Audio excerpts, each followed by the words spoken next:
내 얘기를 해줄게. 후다닥 후다닥 후다닥. 내가 마음에 들었다는 거야. 나쁜 사람들. 이 면접을 뭐라고 생각하세요? 저는 면접에서 한 번도 떨어진 적이 없어요. 뭐가 도움이 될지 몰라서 다 준비했어. 라떼는 말이야. 안녕하십니까. 1615번 김민지입니다. 안녕하세요. 오늘은 다가오는 면접철을 맞아 면접 이야기를 좀 해보려고 해요. 아이들이랑 24시간 같이 있어야 돼서 여유가 잘 안 나요. 메이크업을 하면서 면접 얘기를 해보려고 해요. 근데 제가 이제 면접 얘기를 해본다고 하면 혹자는 이렇게 생각하실 수도 있어요. 저 사람의 면접 경험은 어떤 방송사라는 아주 특수한 경우에 한정되어 있는 경험이 아닌가? 면접을 봐봐야 얼마나 봤겠어? 제가 본 면접이라고 하면 언론사, 방송사, 통신사 이 정도가 전부이기 때문에 지적해주신 부분이 맞습니다. 그렇지만 제가 저의 면접 영상을 조금 어필해보자면 제가 합격했던 SBS 공채의 경우 5차 면접 과정이 3주간 진행이 됐어요. 네, 3주간 매일 인턴처럼 회사에 출퇴근을 하면서 면접을 봤어요. 그 질문이 몇 개였을까요? 한 1000개 됐으려나 질문이? 그리고 두 번째, 저는 면접에서 단 한 번도 떨어진 적이 없어요. 제가 봤던 회사라고 하면 제 지방 방송사가 있었고, 그리고 지역 케이블 회사, 그리고 여러분 알고 계실 수 있는 KBSN 케이블 회사, 그리고 KBSN 스포츠 채널, 그 다음 연합뉴스, 연합뉴스, 그 다음에 KBSN, 그 다음에 SBS. 제가 면접을 봤던 모든 회사에서 저는 합격 통보를 받았습니다. 네, 어떻게 저의 면접 영상이 조금 도움이 될 수도 있을 것 같지 않나요? 저의 면접에 대한 모든 것을 뭐가 도움이 될지 몰라서 다 준비했어. 마음에 드는 걸로 골라 가져가세요.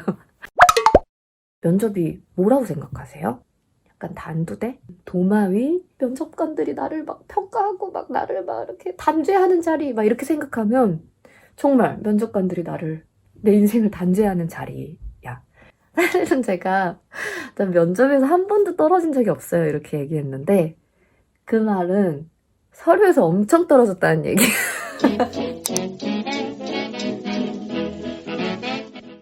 그래서 정말 그때 저는 면접에 대한 열망으로 가득 차 있었어요. 스터디만 하면서 나도 진짜 면접 좀 보자. 면접이 뭐냐? 나도 구경 좀 해보자. 서류 통과한 건데 그냥 이미 저는 최종 합격한 것만큼 너무 기뻤어요. 그러니까 이 차이가 분명히 있을 거라고 생각해요. 서류를 합격했다고 생각하느냐 아니면 그냥 면접을 앞두었다고 생각하느냐. 일단 첫 번째로 내가 마음에 들었다는 거잖아. 진짜 얼굴 보고 얘기하자고? 약간 이런 느낌이었어요. 어떻게 생각하느냐에 따라서 그 면접은 나한테 그게 되는 거라고 생각해요. 왜 자꾸 찍고 있으면 맨날 올라와 이쯤에. 남편 들어와. 민망하게. 라떼는 나는 막 이러면서 면접 얘기 막 하고 있는데 들어오면 너무 민망한 거예요. 언니, 저 면접 보러 가요. 어떻게, 어떤 마음으로 가야 돼요? 혹은 누나, 저 면접 보러 가요. 어떤 마음으로 가야 돼? 이렇게 물어보면 일단 넌 서류를 통과했어. 응? 얘 봐라. 괜찮은데? 싶었던 거야. 맞아요. 당신이 본 게 맞아요. 저 괜찮은 사람이에요. 이걸 보여주면 돼. 이미 첫 단추는 아주 잘 깼어. 근데 면접 앞두고 이런 생각이 들 수 있어. 나 면접 가서 괜히 다른 사람들 들러리면서 나오는 거 아니야? 뭐 경력, 외모 어느 하나 화려한 게 없는데. 왜냐면 내가 그랬거든. 그림 그리는 거 보여줄 수 없잖아. 나의 장점. 그러니까 적어도 서류상에 나타나는 나의 장점이 너무 없는 거야. 냉정하게 아나운서 시험 보러 오는 친구들은 정말 예쁜 친구들이 많아. 내가 카메라 테스트에서 1등을 한 적은 없어. 근데 1등이어야 되냐? 라고 물어볼 수 있지만 아나운서 공채의 경우 1등 아니면 2등만 합격할 수 있거든. 근데 어느새 내가 막 반말로 하고 있네? 그치? 언제부터 내가 반말로 했지? 내가 너무 동생한테 하는 얘기처럼 한다고 진짜로 반말로 했네? 그냥 반말로 할게. 그러니까 내가 카메라 테스트에서 1등이 아니었단 소리는 내가 합격권이 아니었단 소리야. 그리고 난 필기에서도 1등이 아니었어. 6등이었어. 그래도 잘 봤지? 나쁘지 않았지? 원래는 합격권이 아니었는데 내가 면접에서 막 치고 올라간 거야. 그러니까 이 얘기를 내가 왜 했냐면 아무것도 정해진 건 없다는 얘기를 하고 싶어서. 이미 결정된 것 같지? 스펙? 됐어. 이미 너를 불렀을 때 이미 그건 이제 괜찮은 거야. 이제 너가 어떤 사람인지가 중요하대. 너가 어떤 마음가짐으로 어떻게 준비해서 가느냐. 이게 유효해. 내려오라고? 애들 밥 먹어야 돼. 어떡해. 내일 이어서 할게. 어떡해. 오늘은 내가 메이크업을 하고 옷을 입고 왔어. 왜요? 왜요? 이쁘다. 오랜만에 화장했지. 오늘 할 얘기는 면접에서 해야 할 것들을 얘기해주는 거. 면접에서 하면 안 된다 하는 것을 안 하는 것보다 면접에서 해야 하는 것을 하는 게 훨씬 중요한 거야. 통념상 이런 얘기 있지. 면접에 뒷번호면 불리하다. 회사나 업무에 대해서 숙지가 안 돼 있는 것을 티내서는 절대 안 된다. 넘어지면 안 된다. 이런 건 너무 당연하지. 울면 안 된다. 근데 나는 이 4가지를 다 했어. 눈물이 막 난 거야. 일단 더 중요한 건 면접에서 해야 하는 것을 하는 것이야. 먼저 첫 번째, 두랑이가 어떤 사람인지 보여줘야 돼. 거짓말하면 안 돼. 지나치게 포장해서 내가 아닌 다른 누군가를 보여주면 안 돼. 이 사람이 클리어하고 명확하게 파악돼야 돼. 일단 이 생각의 시작은 너는 너를 어떤 사람이라고 생각해? 이 질문에서부터 시작을 해야 될 것 같아. 내 얘기를 해보면 나는 나를 평범한 사람이라고 생각해. 우리 착한 두랑이들은 아유 그래도 언니 정도면은 그래도 열심히 살았고 좋은 사람이고 막 그렇잖아요. 이렇게 얘기해줄 수도 있어. 하지만 이거는 내가 생각하는 나니까. 이 평범함의 좋은 점은 뭘까? 나는 평범함에서 시작해서 친근함이라는 나의 특성을 발견했어. 어비인대 출신에 우주에서 제일 좋은 대학을 나왔고 국제기구에서 동시통역을 하고 이런 사람이었으면 되게 친근하기 어렵겠지. 그러니까 이렇게 보게 되고, 그래서 내가 면접을 통해서 보여주고 싶은 나라는 사람의 특성은 친근함이었어. 두랑이도 생각해봐. 어떤 사람이야? 난 약간 덕후? 이렇게 생각했다고 쳐봐. 이 덕후가 가진 좋은 점은 뭐야? 예민한 사람이라고 나를 생각했어. 그럼 이 예민한 사람이 가진 좋은 점은 뭐야? 내가 생각하는 나에서 좋은 쪽으로 한 발짝 더 나아간 그것. 그 특성이 바로 두랑이가 면접에서 보여줘야 할 두랑이의 모습이야. 내가 어떤 이야기를 했을 때 면접관이 느끼기에 쟤라면 그럴 것 같아 라고 이렇게 납득이 가는 이야기를 해야 되거든. 그러니까 내가 나 스스로를 뭐라고 생각하느냐가 되게 중요한 거야. 왜냐면 납득을 시켜야 되니까. 내가 나 스스로를 이런 사람이라고 소개하겠다라는 어떤 커다란 뿌리가 있으면 이제 여기서부터 다른 질문들, 작은 가지를 쳐나가는 작은 질문들에 대한 답이 나와. 예를 들면 이런 질문을 했을 때 그게 드러날 수 있지. 김민지 씨는 어떤 아나운서가 되고 싶어요? 면접의 단골 질문이잖아, 그치? 조직에서, 회사에서 어떤 인재가 될 건지. 그래서 제가 했던 대답은 제가 얼마 전에 제가 좋아하는 식당에 가서 밥을 먹고 있었습니다. 그런데 제 친구가 들어오는 거예요. 그래서 너무 반가운 마음에 하고 손을 들어서 인사를 하려고 했습니다. 그런데 그 친구 반응이 좀 이상한 거예요. 전혀 모르는 사람을 보듯이 어리둥절하게 저를 쳐다보고 있더라고요. 그때 깨달았습니다. 그 사람이 제 친구가 아니라 아이돌 누구누구 양이었다는 것을요. 하도 TV에서 많이 보고 또 늘 웃는 얼굴에 반가운 인상을 주다 보니까 제가 너무 친근한 나머지 제 친구인 줄 알았던 거예요. 저는 그런 아나운서가 되고 싶다고 생각했습니다. 누구다, 아나운서다 이렇게 얘기하는 사람이 아니라 먼저 반가운 마음이 드는 아나운서, 먼저 친근함에 손을 들어 인사하고 싶은 마음이 드는 아나운서가 되고 싶습니다. 그래서 이게 왜 중요하냐면 제가 만일 여기서 친근한 아나운서가 아니고 세계 질서를 주도하는 글로벌 리더가 되고 싶습니다. 막 이렇게 얘기했으면 너무 안 어울렸겠지. 내가 나를 너무 모르고 그게 좋아 보여서 그렇게 얘기를 했으면 심사위원을 납득시킬 수 없었을 거야. 그치? 그러면 이 다음에 생각해야 할 것은 남이 생각하는 나예요. 내가 생각하는 나랑 남이 생각하는 나랑 또 다르잖아요. 어디서부터 내가 존댓말로 했지? 다시 찍을 순 없으니까 그냥 할게요. 여러 가지 사람들한테 들었던 이야기를 다 떠올려봐. 종합해봐. 뭐라고 얘기해? 주변 사람들이. 그 중에서 제일 마음에 드는 걸 골라봐. 탈탈 털어서 생각해봐. 하나도 기억 안 나? 그럼 내가 지금 얘기해줄게. 우리 두랑이는 정말 참을성이 좋다. 내가 이렇게 말이 많고 이렇게 오래 떠들었는데 지금 아직도 보고 있어? 우리 두랑이 정말 성실하구나. 내가 지루함을 잘 참는 성실한 사람이구나 라고 생각해도 좋아. 나의 경우는 그게 뭐였냐면 내 입으로 말하기 참 부끄럽다. 선배한테 들었던 얘기야.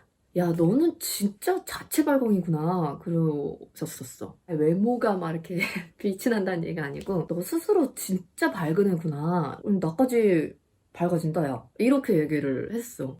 그게 나는 너무너무 기분이 좋았고 정말 장점이었으면 좋겠더라고. 다른 사람한테 들었던 칭찬. 그걸 너의 장점이라고 얘기를 하는 거야. 그러니까 면접관한테 내 장점이 뭐예요? 라고 내가 스스로 얘기를 해야 되는 거잖아. 그게 면접관의 눈에 보여야 돼. 그러니까 더더욱 내가 얘기하는 나의 장점은 객관적이어야 돼. 그래서 남에게서 들은 얘기에서 장점을 뽑아내라는 이야기는 결국에는 그게 남의 눈에 보였다는 얘기이기 때문이야. 그러니까 훨씬 쉽지. 두 번째. 두랑이가 면접에서 꼭 해야 할 일. 면접관이 나를 좋아하게 만들어야 돼. 참 어려운 미션이지. 그치만 이것만큼은 꼭 해야 돼. 그래서 이거에 대한 구체적인 방법은 나는 나 스스로 면접관에 대해서 좋은 마음을 가지려고 노력했어. 나를 평가하는 사람? 이렇게 생각을 하는 것보다 이분들이구나. 나를 이 회사에 붙여줄 분들이. 얼마나 고마운 사람들이야. 이게 왜 중요하냐면 면접도 결국에는 커뮤니케이션이거든. 면접을 Q&A, 질의응답이라고 생각할 수 있어. 근데 나는 그렇게 생각하면 안 되는 것 같아. 질문하는 사람과 나의 상호작용. 마지막 질문이었어. 김민지 씨는 마지막으로 하고 싶은 얘기가 혹시 있어요? 이런 질문을 받았거든. 근데 이런 질문 되게 어렵지. 없습니다. 이렇게 하는 사람도 많을 거야. 일단 그때 나의 감정은 이 긴 시간을 그 바쁘고 피곤한 분들이 나한테 시간을 오롯이 내줬다는 게 너무 감사한 거야. 면접관 분들께서 정말로 피곤하실 것 같다. 오늘 특히나 제가 굉장히 뒷번호여서 마지막 순서였는데 여태까지 정말 힘드셨죠? 이제 저 나가면 오늘 면접 더 안 보셔도 되니까 푹 쉬시면 좋겠다.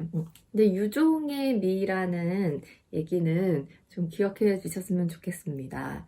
마지막 쌀알이 여기 남아있으니까 이걸 좀 걷어 가주셨으면 좋겠다. 뭐 이런 식으로 얘기를 했던 것 같아. 그 얘기를 했을 때 막 다 웃어주셨어. 이런 얘기가 나올 수 있었던 건 나는 면접관들에 대해서 내가 호감을 가지고 있었고 진심으로 나한테 시간과 노력을 할애해준 면접관들에게 고마운 마음이 있었기 때문에 이런 얘기를 했던 것 같아. 그리고 그게 면접관들의 마음에 들 수 있었던 것 같아. 결국에는 마음가짐을 어떻게 하느냐가 구체적으로 질문에 대한 답을 할 때 다 드러나는 것 같거든. 그것부터가 우리 두랑이를 빛나게 해줄 대답을 하는 시작이야. 마지막으로 세 번째. 이 모든 것들을 웃는 얼굴로 해라. 웃는 얼굴로 얘기하는 건 결국에는 근육을 단련시키면 가능해. 면접 연습하면서 자기 전에 누워서 샤워하면서 틈틈이 연습해서 이 웃는 근육을 단련시켰으면 좋겠어. 웃는 얼굴이 왜 중요하냐면 첫 번째, 웃는 얼굴에는 침을 못 뱉어. 나쁜 소리를 최대한 덜 들을 수 있겠지. 그리고 두 번째, 웃으면 인상이 좋아 보여. 나도 사실은 가만히 있으면 되게 우울해 보인다? 그치? 내가 입이 약간 이렇게 쳐졌어. 근데 웃으면 안 그렇지. 응. 그리고 세 번째, 웃는 얼굴이 여유 있어 보여. 그러니까 면접에 가면 긴장되고 막 아무래도 그렇지. 그리고 모르는 질문 받을 수 있잖아. 곤란한 질문 받을 수 있잖아. 근데 그때 웃으면 여유 있어 보여. 당황은 티가 나지 않아. 좀 당황스러운 질문을 받은 적이 있어. 여기 일이 굉장히 많고 힘들고 거칠 수 있다. 근데 김민지 씨는 이런 일을 하기엔 너무 귀여워 보이는데요? 그때 내가 약간 되게 뜨끔했어. 웃으면서 방금 귀엽다고 말씀해 주셨는데 잘 보셨습니다. 그 귀여움이 바로 힘든 일을 잘 이겨낼 수 있는 제 무기거든요. 저는 3남매 중에 둘째인데요. 많은 사랑과 기대 그리고 관심을 받을 수 있게 했던 것이 바로 귀여움입니다. 어떤 힘든 일이나 어떤 거친 일이 있어도 저는 제가 가진 귀여움으로 잘 헤쳐나갈 자신이 있습니다. 이렇게 굉장히 웃으면서 얘기를 했어. 그랬더니 막 웃으면서 되게 마음에 들어 했었거든. 중요한 건 너의 떨리는 마음 그리고 불안한 마음을 감춰줄 웃는 얼굴. 여기까지가 두랑이가 면접에서 꼭 해야 할 것들이야. 첫 번째, 내가 누군지 보여줘야 한다. 두 번째, 면접관이 나를 좋아하게 해야 한다. 그러기 위해서는 내가 면접관을 좋아해야 한다. 세 번째, 이 모든 것을 웃는 얼굴로 해야 한다. 좀 도움이 됐어? 뭔가 건져갈 게 있었어? 또 궁금한 점이 있으면 댓글로 달아줘. 일단 내가 생각할 때 이 영상을 보고 있다는 거, 만두랑을 구독하고 있다는 거, 두랑이는 좋은 사람일 것 같아. 내가 생각하는 나에 대해서 자신을 갖고 내 스스로에 대해서 믿고 면접 잘 보고 왔으면 좋겠어. 자, 이제 나는 면접 볼 일 없으니까 나의 면접의 모든 운을 다 우리 두랑이한테 줄게. 자, 받았어? 가서 면접 잘 보고 기분 좋게 와서 좋은 소식 전해줘. 알았지? 화이팅! 넌 들어올 때부터 좀 웃겼어. 진짜 면접관들이 일제히 고개를 드는 거야. 중세 막 광고야. 떨어져도 여한이 없다.